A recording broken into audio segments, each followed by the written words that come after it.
My name is Jeanne Ann Roberts. My title is Mrs. DC America 2020, and I have just written my first book. It's Never Too Late to Find Your Crown.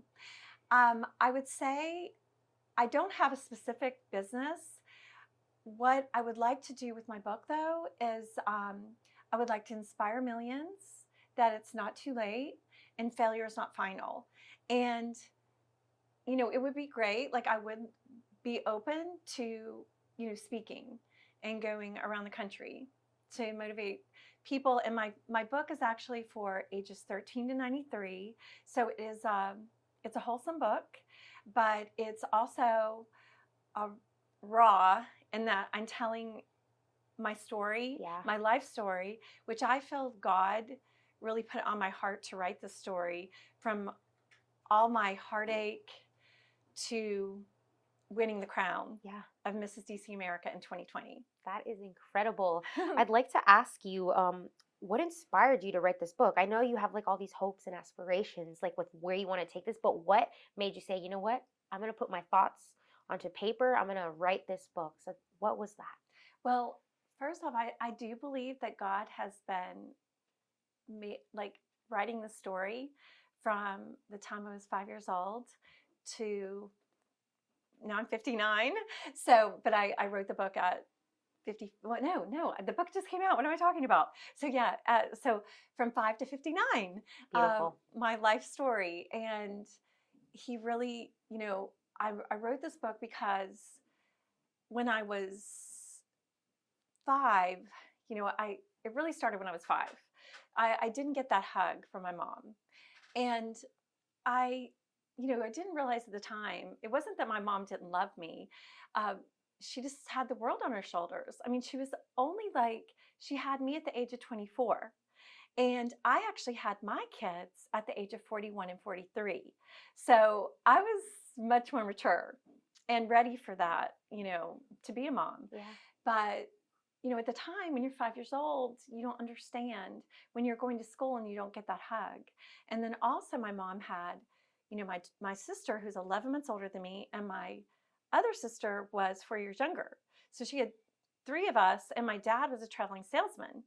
But that's where it really began, where I felt like a lot of heartache, Yeah. Sorry. And I'm such an ugly crier, and I No, cried you're so beautiful. Oh my God, thank you. So, at the age of 17, there was a pageant, and I never thought about being in a pageant, but my sister had been in the pageant the year before, and she's 11 months older than me, like I had just stated, and she had won Miss Magnolia Fair. And my mom actually had competed for that pageant. So the pageant has been around for a very long time. And I said, well, I want to run. And my mom was very hesitant about me running because at the time I thought maybe she didn't think I was pretty, but it wasn't. No, it was really that she was worried, well, what if I didn't win? And she just didn't, she was trying to protect me.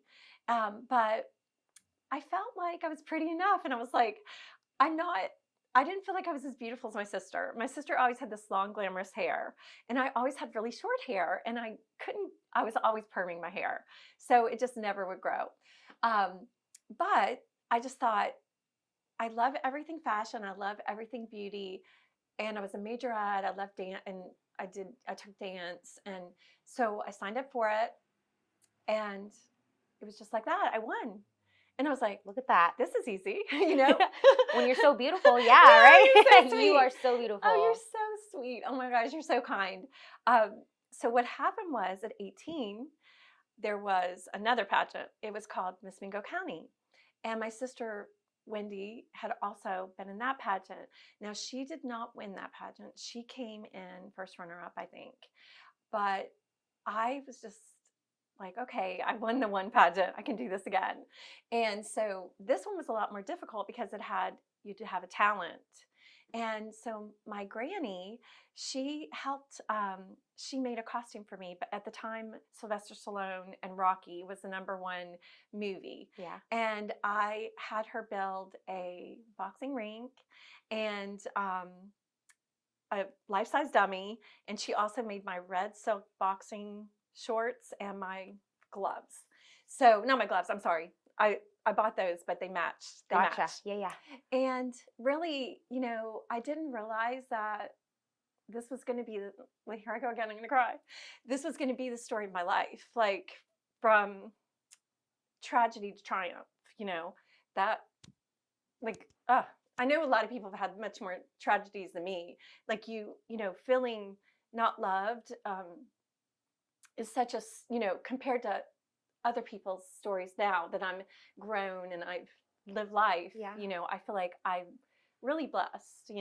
And my mom really, in the end, does love me. She just, I couldn't. It was just she's not super nurturing. She's a tough woman. She was a deputy sheriff, and my grandfather was a sheriff. So if that tells you anything, she was probably the very first deputy woman ever. Had a lot to prove, right? Yeah, but so needless to say, not needless to say, but then I ended up winning that pageant, and I was like, okay, this is really easy. I've got this. So then I went to the state pageant, and I wasn't prepared for it. It was completely different. It was beauty and brains. So there wasn't actual talent. It was more like your education, your GPA was part of the scoring of the scoring. And I was good. I mean, I had like I would say I had a B plus average. But it wasn't good enough. It wasn't good enough. And the stage was so big and I was so overwhelmed. I was from such a small town. Aww. And I couldn't even smile because I was so nervous. And so I didn't place. And, my mom was when I saw her face, it was like another moment where I felt like, I disappointed my mom. And see, here we go again. You're making me like something about you has to have a sweet, kind face. Oh my God. Makes me want to just well, cry. I just want to hug you, but I can't just be like, cut, No, but so at that moment, we never talked about pageantry again for like 36 years. And what I want to tell everybody out there that's listening is that God sees your buried dreams. And that even when you've forgotten your dreams, God hasn't forgotten them. And so 36 years later, not even trying to be in a pageant, not even realizing that I could be in a pageant, the state director contacted me and said, I want you to run for Mrs. DC America. You're going to be the next Mrs. DC America. And I'm like, what? I said, I think I might be too old. And she said, no, you're classic beauty. And I just went for it, and I competed against women 30 years younger than me, and there was one girl that her mom was my age, and all the ladies were in the workforce.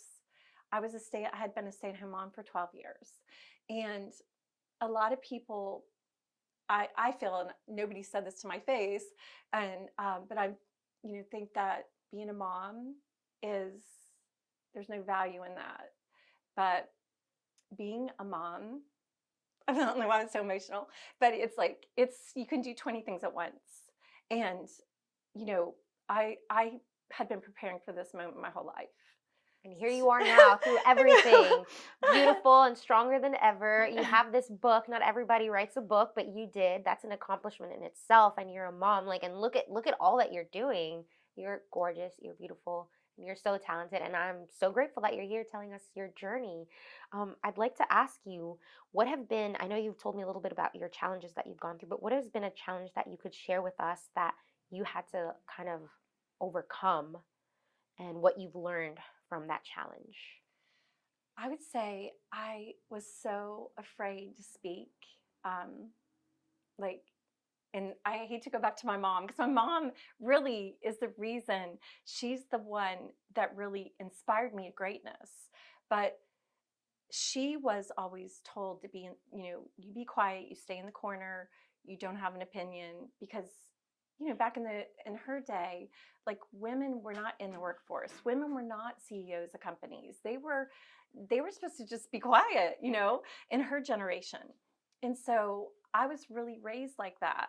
And that when I had to get up at Mrs. America and I had to speak, it was like, okay, I have to do this. Yeah. This is like, I'm representing the heartbeat of the world. Yes. Washington, D.C. And it was really amazing. After I wasn't prepared for that speech. I didn't even know I had to get up and speak. Other states knew about it. Yeah. I don't know what happened, but Uh-oh. I wasn't told and I wasn't prepared. But God prepared me and knew about it, and I was ready. And after we all were finished with that, a lot of the competitors came up to me and said, "You're such an amazing speaker." And Look at that. I know. And I thought, it was just, I never thought that God uses people, that you least expect to like share his, share his, whatever he wants you to share, his goodness, and help people, inspire people to greatness. And that he did, because look at you. Look where you are in the book. I also want to ask you about the singles in the city, DC. Talk to me a little bit about that and what it entails. Okay. It was in 2021, I think, or 22, that God put it on my heart to do a singles show, because there's really, the marriage has, where people just aren't valuing marriage. And I think marriage, God created marriage, and he wants that, and he wants us to glorify it. And so I just wrote my own production, and I got all the single people. So I did it just like, I took it back to the 70s. Yeah. And I had 3 single girls, 3 single guys, and then I had the person that was the bachelor. He was blindfolded, so he had to pick the person, not being able to see her, but just by her personality and the questions she answered. Yeah. So I would had the girls each would ask the bachelor a question, and he would ask them a question, and then he picked from the the answers. Yeah. And then the same with the men. They had to do the same thing for the bachelorette. And I will say, I mean, it was a great success, but it was a success in the fact that I felt like it really showed the value of marriage. I actually had a designer, Irina Chiabanu.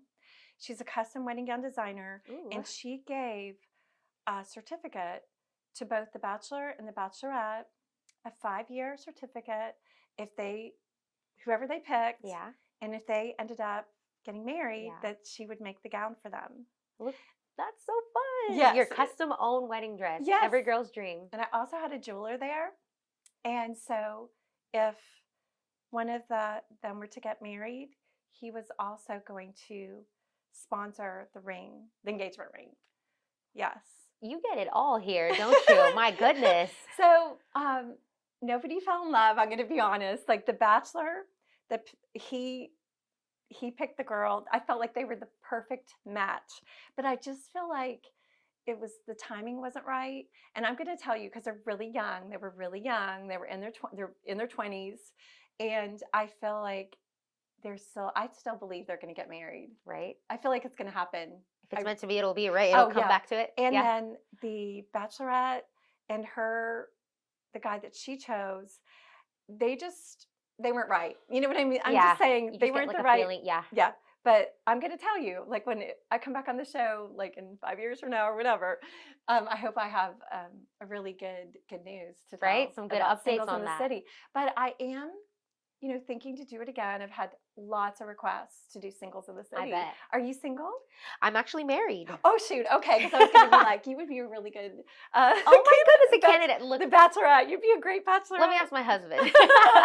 That's so cute. Aw. Well, I'd like to ask, for the show, where can people watch it, or where is it? Well, it was actually a live show.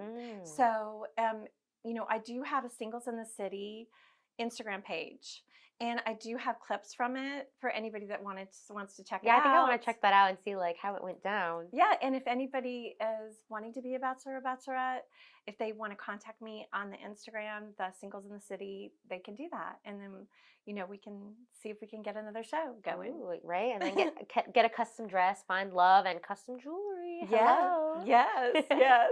And now for your book, where can people find this book? Is it going to be on your website or where? Okay, right now I actually don't have a website yet, but I am going to be working on that. It is on Amazon, and you can also get it on Walmart.com, and you can get it on BarnesandNoble.com.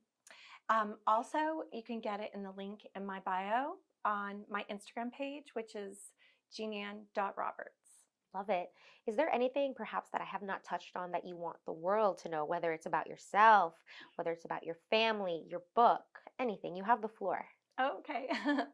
Well, I wanted to say something about my chapter college years, that like my sister, because we were so close in age, we did like, we were together throughout my whole book. You'll see she's like my best friend. But we also were very competitive because there was a lot of things we competed together, Yeah. for, because we were so close in age. And we were both, we went to WVU, West Virginia University, and there was a calendar tryout for the West Virginia calendar. And I was a freshman, she was a sophomore, and we both tried out. And my sister, she ended up getting picked out of 500 applicants, her and 11 other girls, for the calendar. I did not get chosen. Oh, And it was so, I'd already just lost that state title like yeah. the year before. And I really felt like failure was final. I mean, I thought it was final, but then I was really like, oh my gosh, failure's so final No, here. I know it can be tough. Yeah. And, but also looking back on that, I realized that, God's timing, like he has different times for us to, you know, be the winner, like get that promotion, you know, get engaged. But I was going to say that, what happened was 18 years later, I ended up winning the crown of Mrs. DC America 2020. And what I want to tell everyone out there is that what I've learned from all of my life is that destiny truly belongs to the underdogs.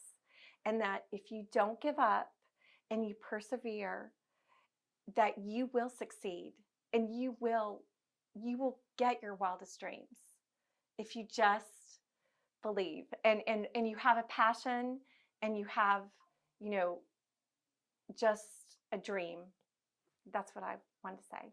Thank you so much. I love that. This is so uplifting. I need to hear this.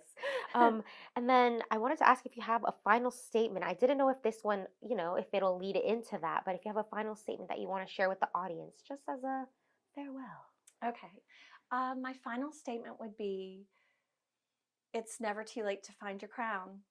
That's my final statement. I love it. And I really hope that everybody that is looking for that dream, and they really need that push to get there, will get my book, because I truly believe God anointed this book to reach people, because in a hopeless world, I want to give people hope. I love that. Very well said. Thank you so much for being on the podcast and for bringing your beautiful stories, your beautiful self here. We really appreciate it so much. Thank you for having me. And I just love Alamon Studio. I wanted to say that during 2020, I got a picture with my family, and it's on my wall when you walk in my house. It's so beautiful. And I really recommend anybody that's looking to get family pictures or individual Headshots. Yeah, headshots for business, to promote their business. This is really a fabulous photography studio. Oh my goodness. Thank you so much. What an honor that you have us on your wall. Thank you so Yeah, much. I do.